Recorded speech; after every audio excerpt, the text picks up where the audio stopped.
Bijouterie Panso mividy volamena, mivarotra sy manamboatra firavaka volafotsy sy volamena, sahaza ho an'ny rehetra. Manatona ao amin'ny Galerie 9 Tsaralalàna, box 8 na Building Complexe Ampiflou. Mobilier Design vous présente le JT. Mobilier Design, la qualité, la réalité. Sardine Atlantique, la sardine miaraka tsara amin'ny sakafo tianao rehetra. Sardine Atlantique, manolotra anao ny le JT. Oro double action, spray insecticide, le plus efficace de tout l'univers. Oro double action, éliminez les insectes, rafraîchis votre maison. Nouveau Lifter Gloss de Maybelline New York. Optez pour des lèvres intensément hydratées, repulpées et hyper glossy grâce à une formule hydratante enrichie en acide hyaluronique. Beurre Montfleury, Manulcianoni le JT. Plus de force, plus de masse, 2 fois moins de cheveux sur la brosse. Faites le plein de force. Nouveau LCF Full Resist de L'Oréal Paris. Nous le valons bien. Les dernières actualités avec le JT et la carte Visa Mvoul. La carte Visa Mvoul, une carte internationale, sans engagement, sans compte bancaire. Le monde entier accepte Mvoul.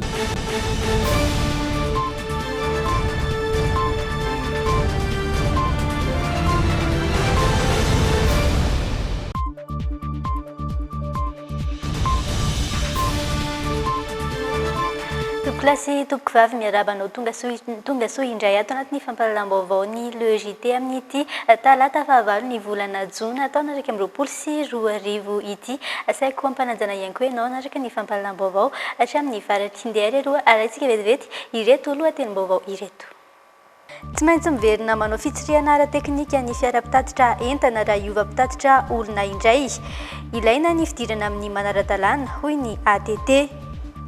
Mitoetra ny fifandroritana ilay tany mirefy 20 hektara mahery eny Antanan-Drano eo amin'ireo olona mitonona ho tompony sady mpandova sy ilay orinasa ampifandraisana lehibe. Lasibatry ny alatromby ny mponina any amin'ny faritry Sofia manainy efa izy ireo ny amin'ny sy ny endrika kolokolo ka mahatonga ireo olon-dratsy tsy mbola voasambotra hatramin'izao. Nanomboka ho maro ny fampifondronana ny bareny Madagasikara natomboka tamin'ny fampiasam-batana tao anaty efitrano izany androany. Isan'ireo santionam-baovao arahinao tanatin'ny fampahalalam-baovao ny le JT avokoa ireny rehetra ireny fandehatra ho atombokantsika avy hatrany amin'ireo vaovao nisongadina tamin'ity androany ity.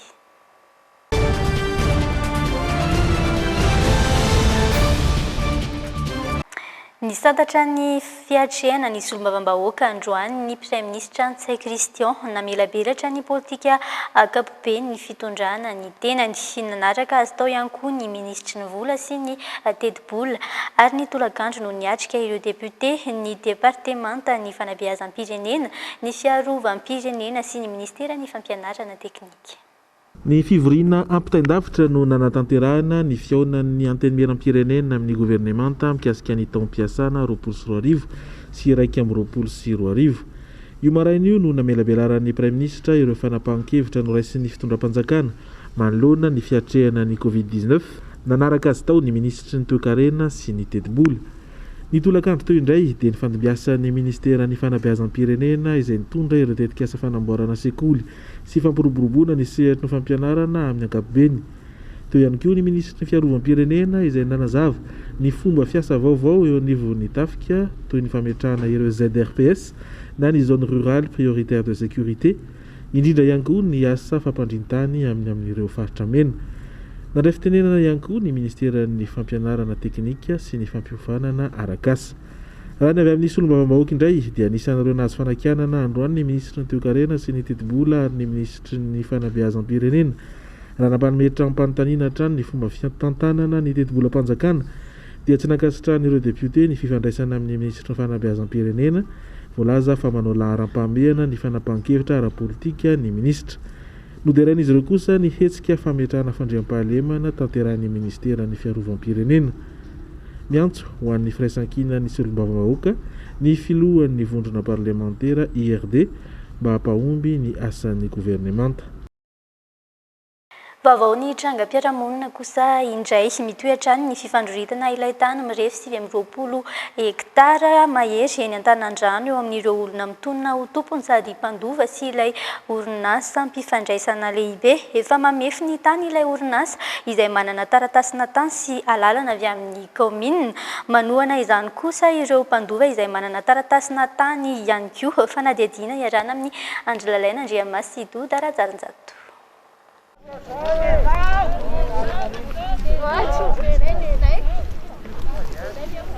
Efa mifampitazatazana sisa ireo olona maromaro mpandovan'ny tany sy ireo mpitandro ny filaminana tamina tongavanay teny Antanan-drano ambadiky ny Jirama eo antoandro. Talohan'io voalazo nisy mihitsy ny fandefasan'ny mpitandro ny filaminana bomba mandatsa-dranomaso naparitana olona izay tonga maro nanakany ny asa famefena ity tany ity. Tany izay fandroritan'ireo mpandova amina orinasa mpifandraisana iray. Ny fanatrika ny fanazava teto ny vady tany an'ilay orinasa mpifandraisana sy ireo mpandova.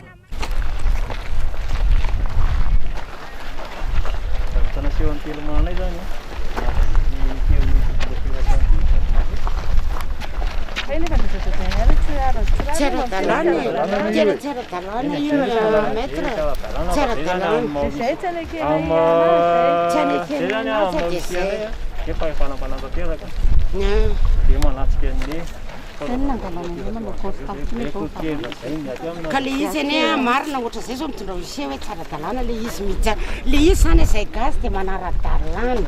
Atao hoe mijanona dia mijanona.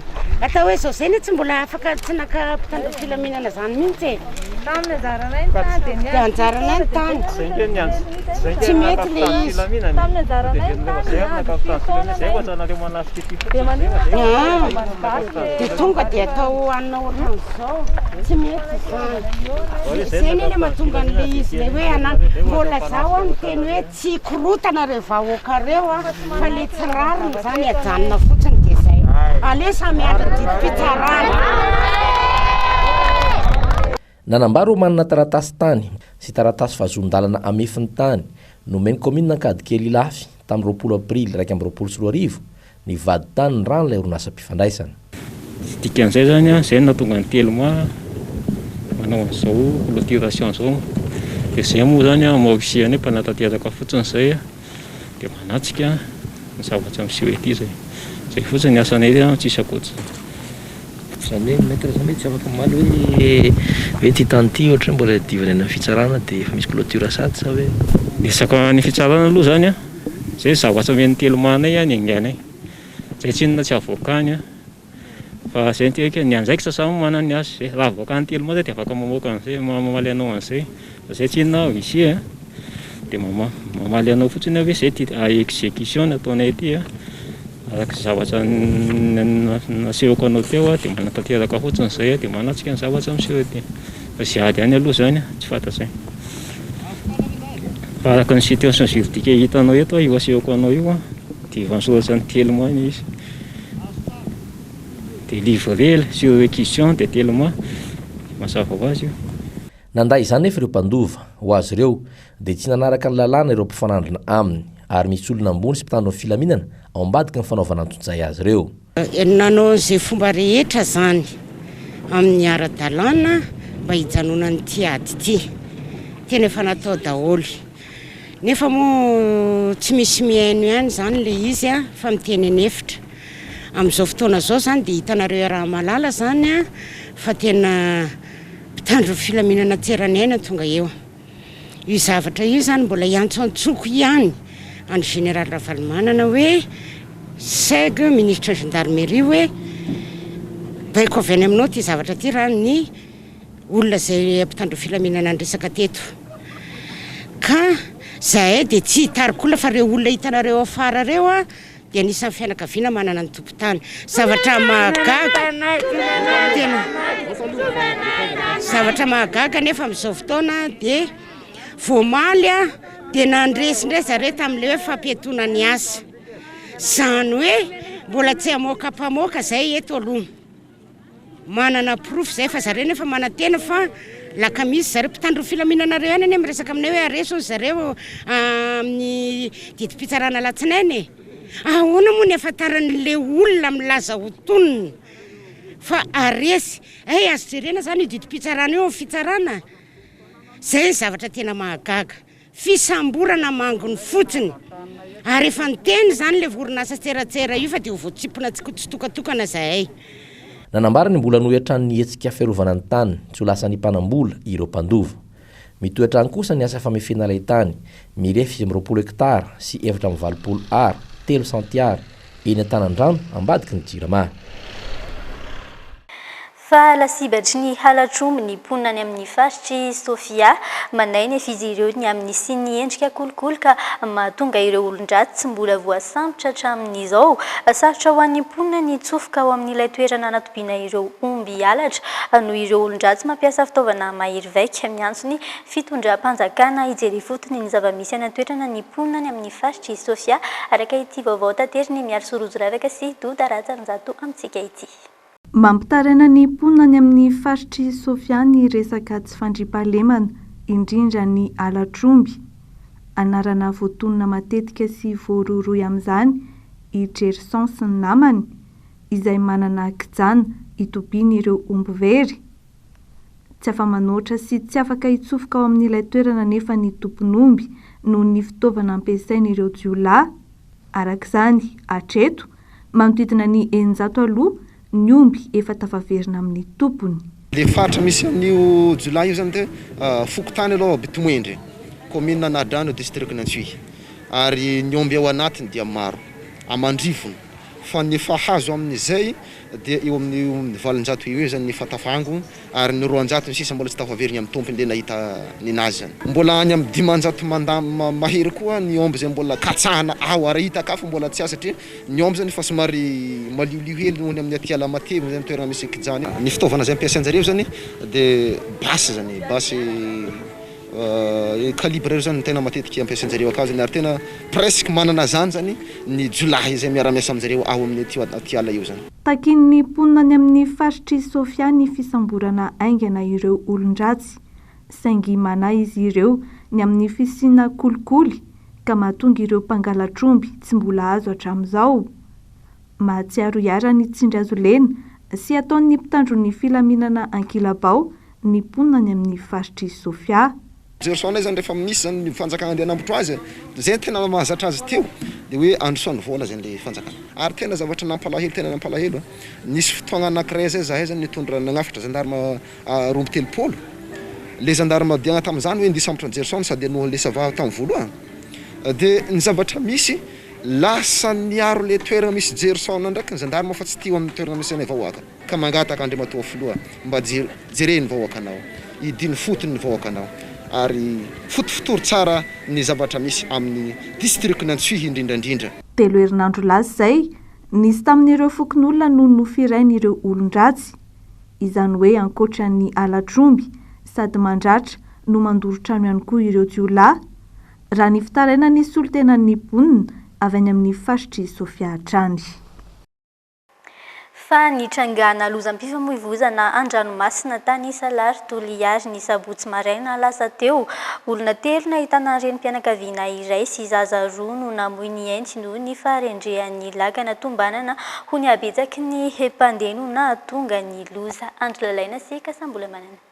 Renim-pianakaviana iray 20 taona sy zaza roa sy 3 taona no namoy ny ainy vokatry ny fivadiana lakana misy motera tany 2 kilometatra miala ny tanàna ny Salary any Toliary ny sabotsy maraina lasa teo.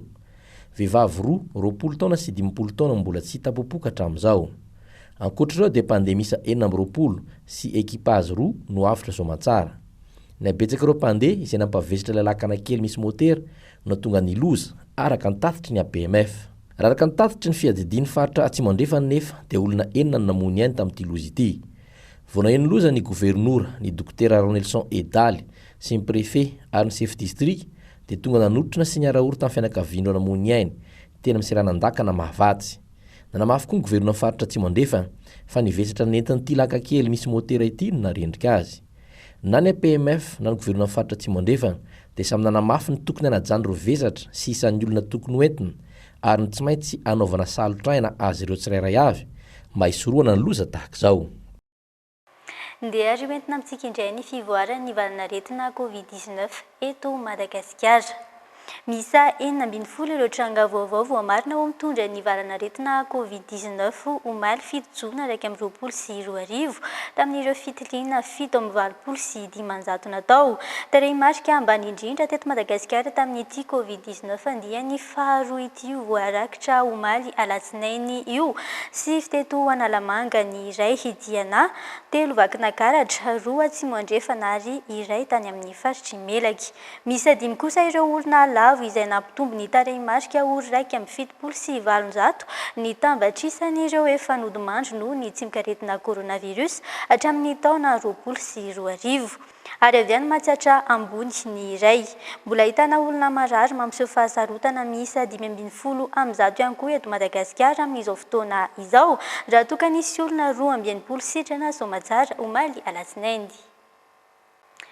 Raha efa nahitana fianana kosa ny tanisan'ireo olona vaovao nitondra ny tsimikaretina coronavirus tao Toamasina niverina ny antombo indray tao anatin'ny andro vitsy lasa izay ho an'ny faritra Atsinanana manontolo mihitsy. Isan'ny nahitana tranga vaovao betsaka izao tao amin'ny orinasa Ambadovy.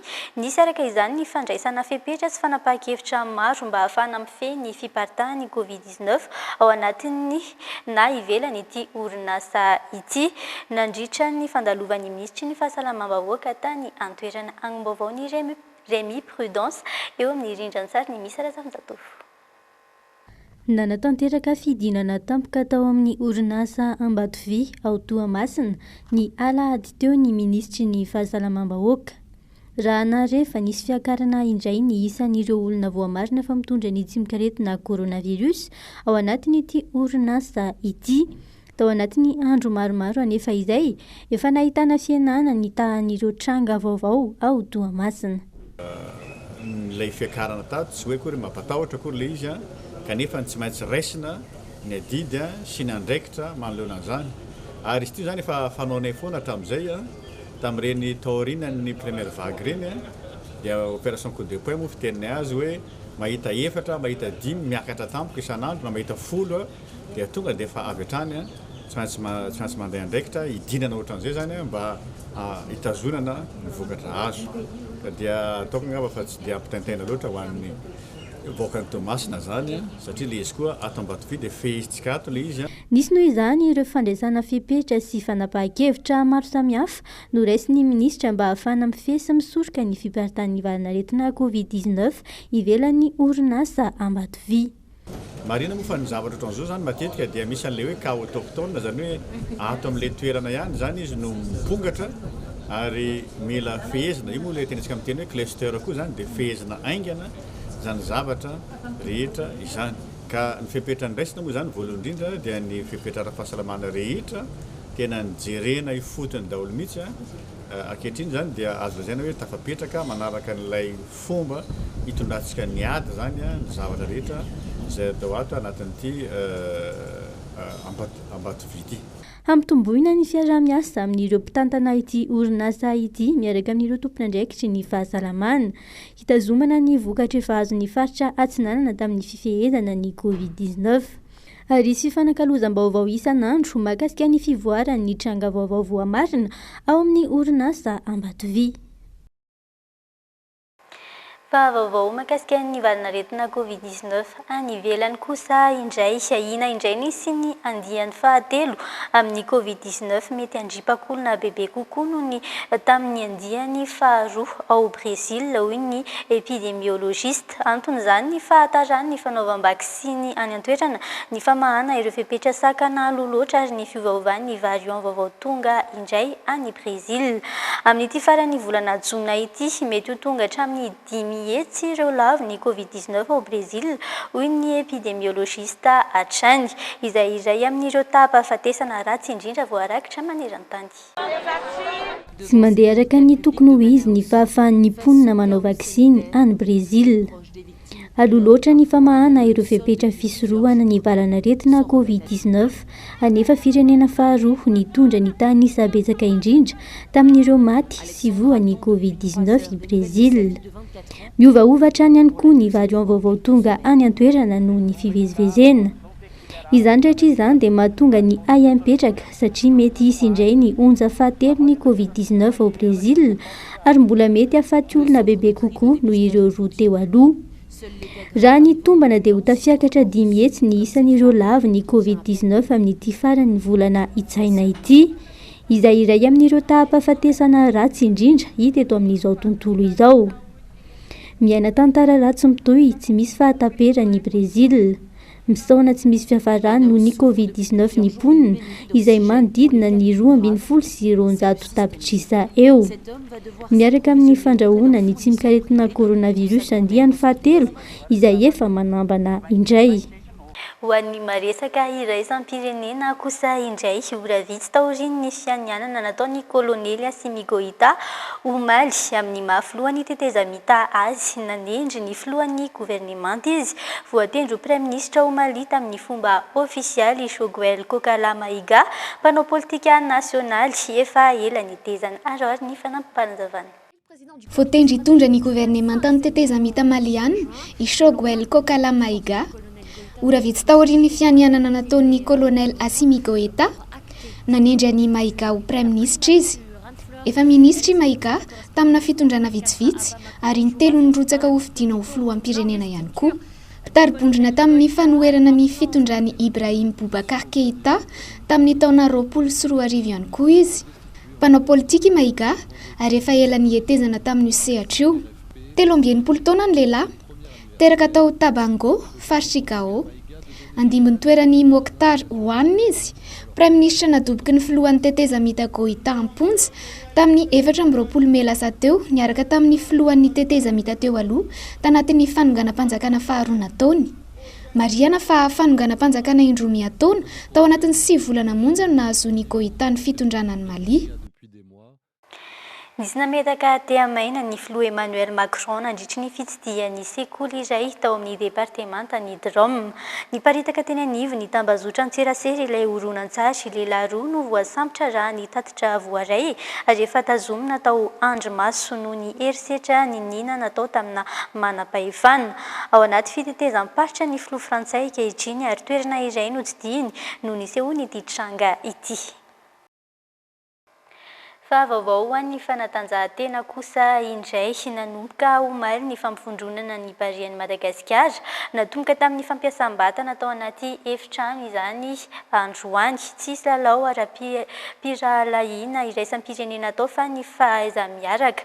Notsim-pihiny Eric Rabesandratana mpanazatra ny bariany mahazava-dehibe ny fitondrantenan'ireo mpilalao tsirairay na eny ambony kianja na ivelan'ny kianja, fanadihadiana ny arana tamin'ny Andrelalaina Andriamasina misy nanomboka tolakandro ny kotrana ho an'ireo mpilalao bare Madagasikara izay miatrika fampivondronana ho an'ny fanomanana fiatrehana ireo fantsana iakarana ny fiadiana izay mpinaka eran-tany taona 2020. Nanomboana izany ny fanairana ny ozatra tamin'ny alalan'ny kotrana tao anaty efitrano. Anamafy ny fananana fiaretana izany ho ny mpanazatra Eric Rabesandratana, avy eo hiditra amin'ny lafiny teknika sy mipaikady hananana fahombiazana. No mafisy ny Eric Rabesandratana omaly indritra ny valandresaka nanokafana ity fampivondronana ity fa hijery makasika ireo mpilalao rehetra eny ambony kianja amin'ny ankapobeny no tanjony ity fampivondronana ity. Hijery ny fomba filalao, ny talenta miavaka, ny tanjaka ara-batana sy ny vovokain'ireo mpilalao hoe atraisavy no mety ho vita mpilalao tsirairay rehefa anaty kotrana.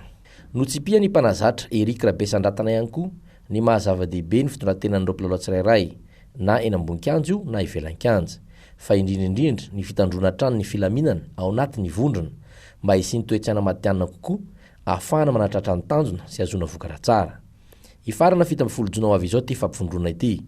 Mpilalao enina amin'ireo 10 na tsony Eric Rabesandratana no tsy afa-niatrika ity fampivondrona ity dia Romain Metanir, Ryan Revelson, Thomas Fontaine, Gros William, John Badiora Kotomenjanary ary Dafe. Nambariny mpanazatra nasionaly koa fa noho ny efa fahafantariny amin'ny bolida no tsy nampidirany azy ao anatin'ity lisitry ny volana Jona 2020 ity. eo amin'ny lafiny tontolo iainana misitraka feno ny fari-dranomasina i Madagasikara araka ny ministry ny tontolo iainana sy ny fampandrosoana olo-vainjafy loha hevitra nosafidian'ny firenena mikambana namarihana ny andro maneran-tany ny ranomasimbe ny hoe ny ranomasina sady fiainana no antom-pivelomana mbola anatin'ny ezaka ho an'ny Madagasikara ohatra ny fampitomboana isan'ny alaonko sy ny ady amin'ny fiparitahan'ny loto an-dranomasina Finoaza Arianna sy Dolfa Rakotiniana. Anisan'ireo firenena manana velaran-dranomasina lehibe indrindra i Madagasikara, tombony manosy ny firenena hoy ny ministry ny tontolo iainana sy ny fampandrosoana olo-vainjafy mirefy 4,5 kilometatra ny sisin-dranomasina i Madagasikara ary velaran-dranomasina manan-karena ara-javaboary an-dranomasina manodidina ny 4,3 kilometatra toradroa. Maro ireo sy ampiariana mivelona amin'ny alalan'ny arenan-dranomasina sy ny ranomasimbe amin'ny ankapobeny. Manan-karena an-dranomasina ary maro dia maro ny mponina mivelona amin'izany sehatra izany raha tsy ilaza afa-tsy ny jono, ny fitaterana, ny arena kibon'ny tany, ny fizahan-tany, ny angovazavaozina sy ny sisa marobe fa indrindrindrindra ny tontolo iainana. Ananan'i Madagasikara fahefana tanteraka araky ny minisitra hatrany ny fitantana sy ny fitrandrana ny ranomasimbe tadindomindozatrana nefa ny ranomasina sy arena miafina ao aminy izay ilana ezaka avy amin'ny fitondram-panjakana sy ny tsirairay araka ny fanazavana hatrany. Ireo ezaka efa natao sy mbola hotohizana dia ny fanarenana ny alaonko na mangrove manerana ny nosy, ny ady amin'ny fiparitahan'ny loto na pollution amin'ny endriny rehetra. Famolavolana ny paikady sy ny drafim-panatanterahana ho fisorohana ny fako sy ny plastika izay fatatsika fa mamotika sy manimba ary mampijaly an'ireny karazan-java-mananaina tazana ny anatin'ny ranomasina ireny. Ny fametrahana ny fenitra na ny norma ny kalitao an-drano na ranomasina izany na ireo renirano mikiriana an-dranomasina, ny fanarehana ny sandrika sy ny sisa maro samihafa. Natokan'ny firenena mikambana ho an'ny ranomasimbe ny datin'ny 20 Jona, loha hevitra ny hoe ny ranomasina sady fiainana no antom-pivelomana. Andro iray anentanana ny daholobe amin'ny mahazava-dehibe ny ranomasimbe sy amporisihana anana fitondrantena maharitra. Atoro iatsika na fomba ho amin'ny fitantahana mahomby ny ranomasimbe sy ny arena misy ao aminy ny olon-dehibe sy ny ankizy. Fasaika ny atsasa-manila ny mponina eto Madagasikara amin'izao mbola tsy misitraka rano fidiovana na fanadiovana ara-dalàna. Miharihary kokoa izany any amin'ny faritra atsimon'ny nosy mbola maro tahaka izay ihany koa ireo miaina anaty loto sy tsy manana toeram-pivoahana manaraka ny fenitra takiana ao amin'izany. Zava-dehibe nefa ny fahalavrariana ireo indrindra amin'izao ady atao amin'ny Covid-19 izao. Manoloana izany tsy nisy ny fianaram-piara-miasa mba ho fampivoarana ny famatsiana rano ho an'ny faritra maromaro eto Madagasikara. Rinafany Risosi Dolfa Rakotoniana. 7 ny ireo mponina eto Madagasikara amin'izao no mbola tsy misitraka rano ara-dalàna raha ny 700 kosa no tsy manana toeram-pivoahana. Saika tsy ahitana izany ihany koa ny ankabeazan'ireo toeram-pitsaboana sy sekoly raha ny nambarany tompona andraikitra avy eo amin'ny Watered. Raha atao indray mijery, hita fa lavitra ezaka tanteraka hatramin'izao ny fanatratrarana ny tanjona napetraka ny amin'ny famatsiana rano ho an'ny mponina eto an-toerana. Zara fa mahazo toerana azy izany raha ny teti-bola natokana mivoarana azy no jerena. Tokony ho atao laharam-pahamehana nefa izany indrindra amin'izao fisian'ny Covid-19 izao ary zony rehetra mihitsy ny sitraka izany raha ny nambaran'izy ireo. Mbola tsy tratra ny tandrona izay napetraka hatramin'ny voalohany. Ny ODD6 tsy mbola tratra. Ny olona izay tokony andraikitra isana ambaratongana izay tokony andray ny andraikitra izay tandrify azy angambany mbola tsy ampy ny fandraisana andraikitra. Ny ataontsika hoe ny citoyen ny vahoaka ihany koa tsy mahalala ny tena zoany. Kanefa tiana ny manambara fa tena zo fototra ho an'ny rehetra ny fisitrahana rano madio, fidiovana sy fanadiovana. Ohatra hita eto amintsika dia mbola ataontsika hoe tsy mbola priorité ny eto amin'ny firenena ny resaka rano madio, resaka fidiovana sy fanadiovana. Raha jerentsika nataontsika hoe loi de finance initiale dia mbola kely tsy mahoatra ny ray isan-drato ary. Ny ataontsika hoe budget natokana ho an'ity secteur aty izay indrindra natokana ny Watered hoe aleo ampina, aleo toanana ny OCA mba hahafahan'ny rehetrarehetra, hahafahan'ny olona rehetra misitraka an'izay zo amin'ny rano fidiovana sy fanadiovana izay. Manoloana izany indrindra nanao fifanarahanm-piaramiasa izay nosoniavina ny daty ny valojogona ny teo anivon'ny OCA na ny firaisamony-pirenena momba ny rano fanadiovana sy ny fidiovana sy ny WaterAid mba ho fanatsarana sy ho fampivoarana ny famatsiana rano ho an'ny faritra maromaro eto Madagasikara. Maro ny tanjona kendrena amin'izao fifanarahana natao androany izao. Isan'izany ny fampitomboana ny fahaiza-manao ny OCA eo amin'ny ady sisika sy ny fitantanana eo amin'ny sehatra iasany. Tsy latsa-danja amin'izany ihany koa anefa ny an'ireo olom-pirenena hisitraka ity foto-drafitr'asa ity. Ny zavatra tena hisongadina ao anatin'izy dia ny fanetsehana mba hisian'ny mitamberina andraikitra eo amin'ny mpitondra sy ny mpanapa-kevitra rehetra ary mba hahafahan'ny olom-pirenena rehetra ihany koa hitondra ny teniny sy ny etaetany amin'ny fanatsarana ny sehatra ny rano fidiovana sy ny fahadiovana. Izany rehetra zany dia mba hananany tsirairay fiainana tsaratsara kokoa eo anivon'ny fiarahamonina. Atratra amin'ny herintaona ny fifanarahanm-piaramiasa eo amin'ny rotonta faritra miisa 7 no hisitraka io foto-drafitr'asa io. Isan'ny tanjona goavana izay mbola kendrena ihany koa ny ananana foto-drafitr'asa lovainjafy eo amin'izay sehatra izay ho an'ny 70 ka hatramin'ny 90 isanjaton'ny mponina eto Madagasikara ka ny taona 340 no kendrena hatratraran'izany. Mbola miankina amin'ny enti-manana anefa ny ahafahana manatratry napetraka io.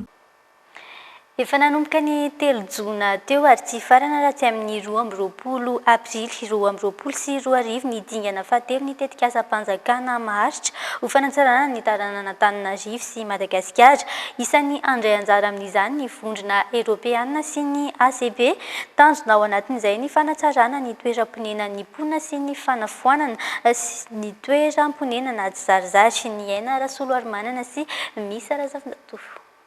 Rafitra ray entina hanatsarana ireo toerana tsy zarizary eto Antananarivo ny atrikasa natao tetsy amin'ny lapan'ny tanàna. Ny PPAB na programme participatif d'amélioration des bidonvilles dia tetikasa hivondrona ny ministera maromaro sy commune Antananarivo. Andray anjara amin'izany ihany koa ny ANABIT, ny vondrona Europeana, Afrique des Caraïbes Pacifique ihany koa. Efa nanomboka tamin'ny taona 2020 ity tetikasa ity. Ny voalohany dia hijerena sy hamantarana ireo toerana tena tsy zarizary sy mila fanavaozana eto Madagasikara. Ny tanjona tamin'io dia mba ahafahana mametraka ny paikady mety amin'ny Madagasikara. Moramanga, Morondava sy Manakara no nosafidina nanaovana ny andrana tamin'izany. Hiditra midingana fahatelo sika izao dia ny fanombohana ny foto-drafitr'asa mivaingana. Mizara roa ny asa. Misy ny asa izay natokana ho an'ny ministera ny mitantana azy, eo kosa izay tantan'ny commune. Ao anatin'izay, izy tetikasa fanavaozana ny endriky ny tanàna mihitsy. Anangana foto-drafitr'asa ao amin'ny fokontany 4 ao Manarintsoatsinanana, Afovoany, Anatiazo sy Anatiazo Andavamamba. Ireo indray no nosafidina hanombohana ny asa amin'ny ity dingana fahatelo ity. Izy foto-drafitr'asa atao eny anaty elakelan-trano mihitsy. Misy ihany koa ireo fokontany tsy manana CSB, hidiny eny amin'ireo fokontany ireo ny dokotera hitsabony mponina. Fandrenana trano mendrika ihany koa ao amin'ireo fokontany 4 ireo. Izy ny fananganana pompin-drano hanamorana ny fiainan'ireo mponina ireo. Fanjakana malagasy mahatratra ny amin'ny $100,000 ny Madagasikara ary tsy $150,000 ny habitation ny européenne. Dia mbola midirana ny tsiprian'le paikady hoe inona marina zany ny tokony atao amin'ny fanatsarana ny toeram-ponenana sy zarizary eto Antananarivo sy Madagasikara mba hivinina n'le prolifération ny bidonville. Tena zava-dehibe ity atrikasa anankiray izany ao anatin'ilay paikady dia mandray dia mandray tokoa ny fanampiana ny fivondronan'ny olona izay vonona hiaraka hitady fomba hivelomana amin'ny tanàn-dehibe rehefa miaina amin'ireny toerana tsy zarizary ireny. Fanampidimy no apetraka, mponina afaka misitraka ny rano madio, jiro, lalana sy fananana trano mendrika, eo ihany koa ny fananan-tany. Mifehy ny fizotry ny fivelaran'ny tanàna, izany hoe hijery ny fanarahan-dalàna manoloana ireo toerana tsy azo anorenana, fanamafisana ny fidiram-bola ihany koa eo anivon'ireo commune. Folo izay mipetraka ao an-tsaro sanjinay anaky firy any zanako roa dia zanako zokinay ray dia zokinay za dia mamanay sy danay dia sanjiny anankitelo. Mila WC koa zay aty e, zay aty man tsisy WC, mbola mandeha ary alavitra be ary amin'ny arabe ary zay mitady WC. Ampisondra ny manodidina ny toerana rehetra izay tsy zarizary mihitsy no tanjona amin'ity tetika asa PPAB ity. Mbola isy dingana faha-efatra ao aorian'izao. Entsika marana ny fampalam-baovao ary ity efa maresaka avy any amin'ny faritra Atsimo andrefana ity maheriny 304 ireo tantsana azo fampitaovana amin'ny alalan'ny FDA na hitahirim-bola ho fampandrosoana ny eny ambanivohitra. Toana ho an'ny tantsapamokatra tafiditra indrindra ao anatin'ny fanatanterahana ilay fampiroboroboana ny sehampamokarana moderna fanampanazavana entiny miaro sorozoravaka sy doda ratsaratsatò. Tao anatin'ny roa taona ny 724 sy 24 teo maheriny 304 ny tantsavy amina fikambanana misa 720 nahazo fanampiana ara-pitaovana amin'ny alalan'ny FDA na tahirim-bola ho fampandrosoana ny eny ambanivohitra. Isan'ny nahazo ny anjarany tamin'ity ny faritra Atsimo andrefana ka tantsaha 7valonjato avy amina fikambanana misa 20 no misitraka izany. Nahazo tombontsoa amin'io ny komina 13 amin'ireo distrika 7 mandravitra ny faritra Atsimo andrefana: Toliara voalohany, Toliara faharoa, Sakara, Petioky, Ankazoabo, Ampani ary Morombe. Misy fitaovam-pamokarana maro moa izay hitantsika eto no atolotra androany.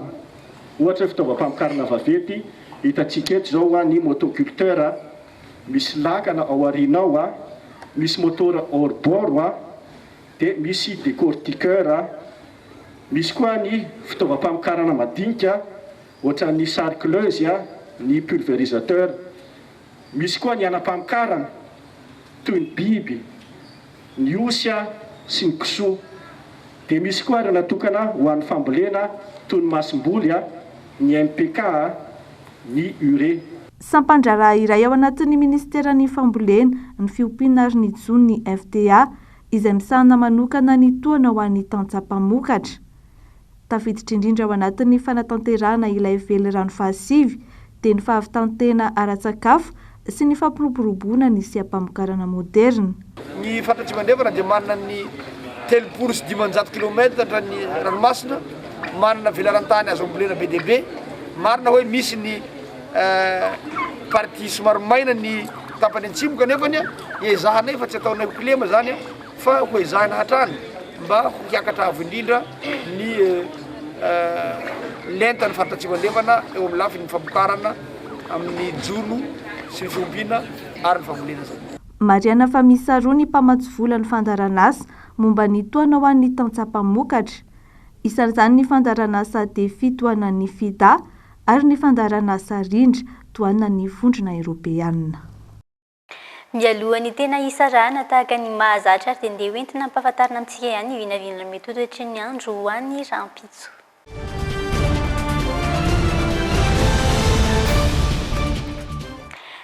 Ireto indray ny vinavinana mety toetry ny andro ho an'ny rampitso alarobia 9 jona araka amin'ny 20 sy 20 atombokantsika any amin'ny faritany nantsiranana avy hatrany. Ho an'ny faritry Diana, ibalika tanteraka ny masoandro ho an'ny rampitso alarobia mahatratra araka amin'ny 30 degré Celsius ny maripana ambony indrindra raha toka 20 degré Celsius kosa ny maripana ambany indrindra. Mifanohitra tanteraka amin'izay kosa ny any amin'ny faritry Savafa sady andrahona ny andro no isy orana ihany koa amin'ny rampitso 20 hatramin'ny 20 degré Celsius ny maripana. Ibalika tanteraka kosa ingabe masoandro any amin'ny ireto faritra efatra manaraka ireto: Boeny, Melaky, Sofia ary Betsiboka, mandidina ny 20 hatramin'ny 13 degré Celsius ny maripana. Ho an'ny faritra Loatra Mangoro, Analanjorofo ary Antsinanana, anjomina tanteraka ny andro ary isy orana ihany koa andrakotra ny tontolo andro ho an'ny rampitso mandidina ny 20 hatramin'ny 20 degré Celsius ny maripana. Ho an'ny faritry Bonglava sy Itasy, ibalika tanteraka ny masoandro ho amin'ny rampitso mandidina ny 20 hatramin'ny 20 degré Celsius ny maripana. Ho an'ny faritra Analamanga sy Vakinankaratra, anjomina ny andro ho an'ny rampitso alarobia 9 hatramin'ny 20 degré Celsius ny maripana. ho an'ny faritra morony mani vadivavy fitovinany ary antsimo antsinanana anjomina tanteraka ihany koa ny andro ary isy orana ho amin'ny rahampitso manodidina ny 4.0 hatramin'ny 3 degré celsius ny maripana ifandimbiasan'ny rahona sy ny masoandro any amin'ny faritry mahatsiatra ambony sy iorombe manodidina ny 2.0 hatramin'ny 5 degré celsius ny maripana ho an'ny faritry menabe atsimo andrefana androy ary anosy ifandimy ny rahona sy ny masoandro 3 degré celsius ny maripana ambony indrindra 12 degré celsius kosa ny maripana farany ambany. Dia izay ihany koa ary no nentina namarana ny fampahalalam-baovao tanteraka tamin'ity androany ity ankasitrahany ianao nanaraka izany hatramin'ny farany mbola mitoy ny fandarana eto amin'ny fahita lavitra Dreamina fa ny tena kosa mametraka ny mandra-pitafa ho amin'ny manaraka indray. Veloma tompoko.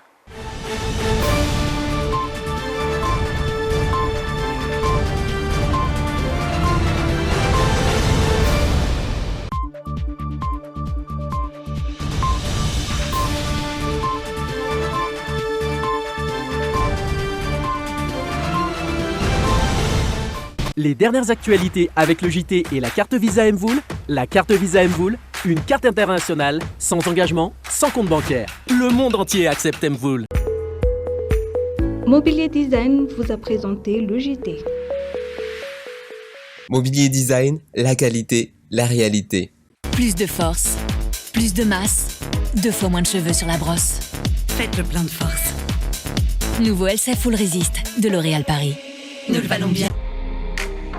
Bijouterie Panso vidy volamena mivarotra sy manamboatra firavaka volafotsy sy volamena sahaza ho an'ny rehetra manatona ao amin'ny Galerie 9 Tsaralalàna box 8 na building complexe Ampiflou. Beurre Montfleury manolotra anao ny Le JT. Oh, double action, spray insecticide, là, le plus efficace de tout l'univers. Oro double action, éliminez les insectes, rafraîchis votre maison. Sardine Atlantique, la sardine miaraka tsara amin'ny sakafo tianao rehetra. Sardine Atlantique, nanolotra anao teo ny Le JT. Nouveau Lifter Gloss de Maybelline New York. Optez pour des lèvres intensément hydratées, repulpées et hyper glossy grâce à une formule hydratante enrichie en acide hyaluronique.